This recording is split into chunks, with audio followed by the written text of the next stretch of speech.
Hello everyone, I'm Ramya Rajakannan, Assistant Professor of English in Sathyabama Institute of Science and Technology. I'm a storytelling teacher. I make a living by telling stories to my students. Today, I'd like to share a few insights on teaching English in India. English is the most widely spoken language on the planet. One in every five people can speak or comprehend English. It is the official language of over 53 nations and is spoken by people from all over the world as lingua franca, a mutually understood language. Learning English may help you communicate with individuals from all around the world. All fields of knowledge use English as their primary language. Knowing English improves your chances of landing a decent job in a global corporation in your own native country or finding work overseas. Because of Hollywood's popularity in worldwide media, a tremendous volume of films, television series, and popular songs are created in English. You won't have to rely on translations and subtitles to enjoy your favorite books, songs, films, and TV shows if you speak English.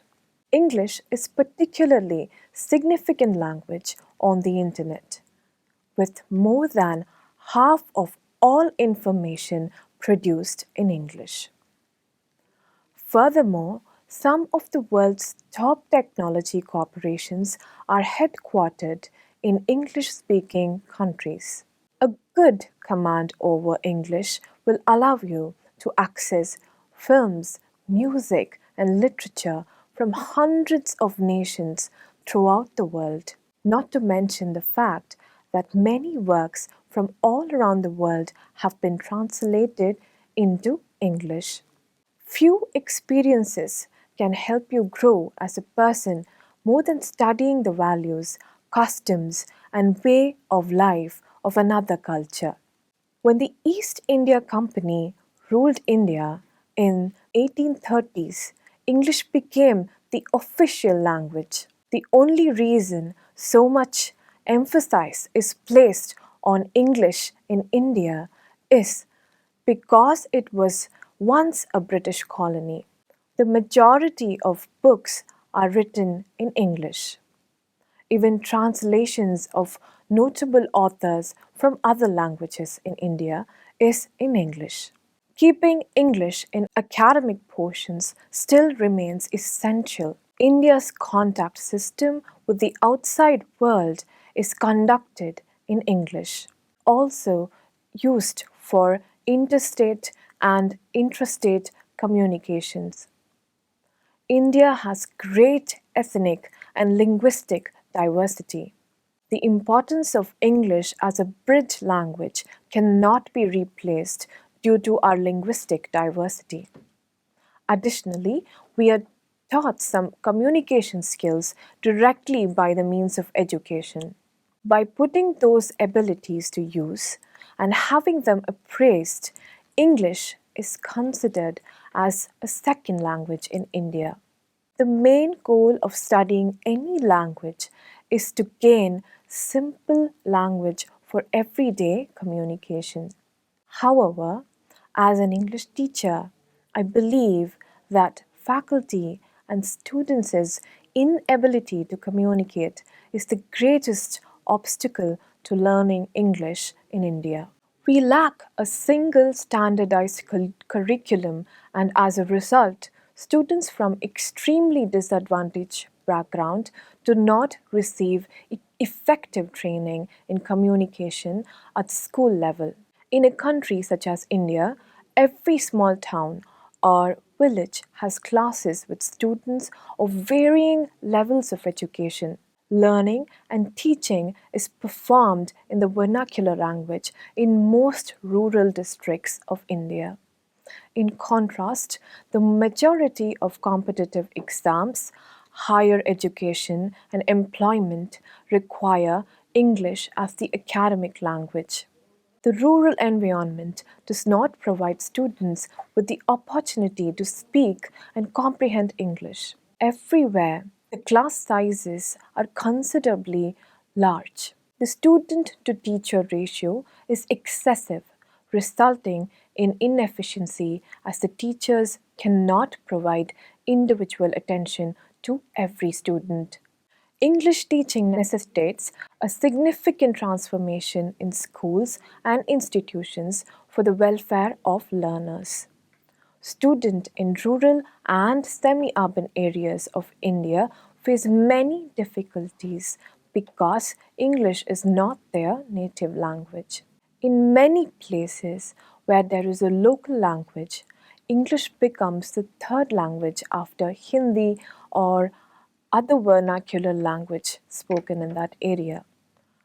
Compared to urban learners, rural learners face more difficulties during the language acquisition process. Parents are skilled and educated workers in urban areas. The domestic atmosphere, therefore, helps the students from urban areas to rapidly learn the language. The students in rural parts of the country do not have the same opportunity to speak and read in English. The majority of students come from rural villages and small towns. A bilingual method is employed for language lessons, therefore. This strategy is only marginally beneficial for the sluggish learners. In actuality, this action diminishes the overall learning process. I believe it is essential that people understand listening as an important skill in Indian classrooms. However, it is least emphasized of the four language competency skills. Teachers disregard this skill because they assume that students will acquire the skill without extra instruction. Peer instruction, role playing, and team activities are rarely observed in Indian classrooms. The amount of time that teachers speak exceeds the minimum required amount. There is no opportunity for the learners to ask questions.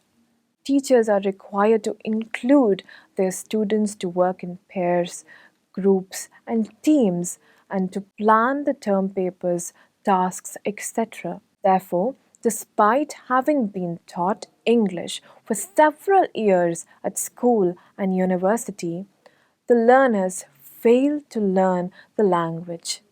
They cannot write their own thoughts in suitable English and cannot properly and fluently use English in speaking and often cannot understand English conversations. Why is that happening?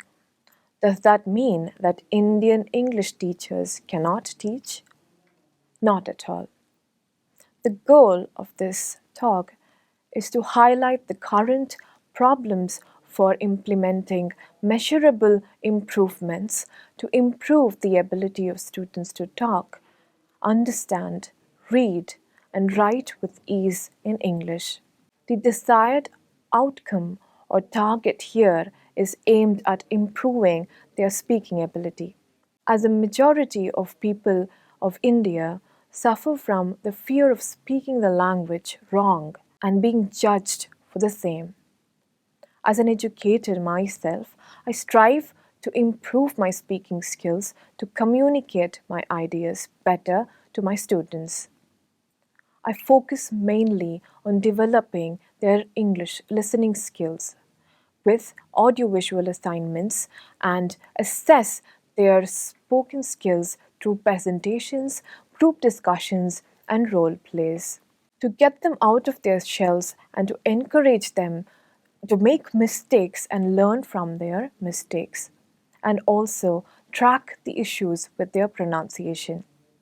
And I have used Disney movies to my advantage, which they watch with subtitles as they find it difficult to understand accented English because in India, accents differ according to the demographics. The students' response to assignments are positive as words of encouragement from their teacher pushes them to break free from their fears. I also teach my students applied writing skills in par with growing technological requirements. Most of them have taken my advice and now maintain a reading journal for the books that they read. My aim is to train them in all four LSRW competencies of English, especially speaking, and have a good command over the language altogether. India requires a major curriculum change to update and standardize the syllabus to match the linguistic, ethnic diversities and class divisions in India. I believe the biggest reward a teacher can get from the student is their undivided attention, and to earn that is the biggest job satisfaction in the teaching profession. And any teacher must strive to achieve the same. Thank you so much for your time.